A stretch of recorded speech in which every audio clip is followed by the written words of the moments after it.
வேலூர் அருகே பெங்களூர் சென்னை தேசிய நெடுஞ்சாலை மேம்பாலத்தில் கார் கவிழ்ந்து விபத்துக்குள்ளானதால் பிற வாகனங்கள் செல்ல முடியாமல் போக்குவரத்து நெரிசல் ஏற்பட்டுள்ளது.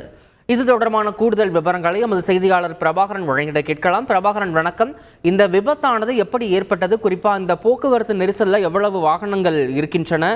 இது தொடர்பான முழு விவரங்களை சொல்லுங்க பிரபாகரன். வணக்கம் விக்னேஷன். பெங்களூர்ல இருந்து சென்னை நோக்கி சென்ற ஸ்கார்பியோ வாகனம் வேலூர் அருகே இருக்கக்கூடிய சேன்பாக்கம் மேம்பாலத்துல அதிவேகமா வந்துட்டு இருந்திருக்கு. அப்போது எதிர்பாராத விதமா ஓட்டுநர் சைட்ல இருக்கக்கூடிய முன்பக்க டயர் வெடிச்சு கார் 2 முறை கவிழ்ந்து அந்த சாலையில் சென்றுட்டு இருந்த 2 டூ வீலர்கள் மீதும் மோதி இருக்கு. கார்ல ஒட்டுமொத்தமா 6 பேர் பயணிச்சிருக்காங்க. சாலையில பயணித்த இந்த 2 டூ வீலர்கள் மோதியில ஒட்டுமொத்தமா கார்ல பயணித்தவங்க, டூ வீலர்ல பயணித்தவங்க என 5 பேருக்கு படுகாயம் ஏற்பட்டிருக்கு. அனைவரும் ஆம்புலன்ஸ் மூலம் மீட்கப்பட்டு வேலூர் இருக்கக்கூடிய சிஎம்சி மருத்துவமனை, அடுக்கம்பாறையில் இருக்கக்கூடிய அரசு மருத்துவமனைக்கு அனுப்பி வைக்கப்பட்டு அவங்களுக்கு சிகிச்சை அளித்து வந்துட்டு இருக்காங்க.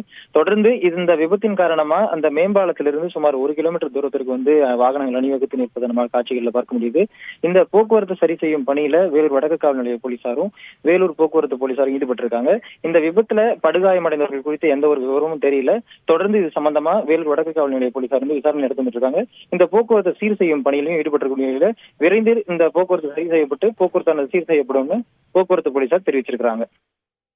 விவரங்களுக்கு நன்றி பிரபாகரன்.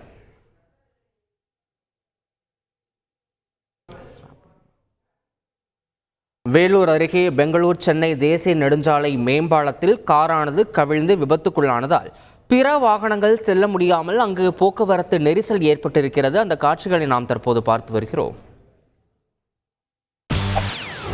செய்திகளை உடனுக்குடன் தெரிந்து கொள்ள உடனே சப்ஸ்கிரைப் பண்ணுங்க.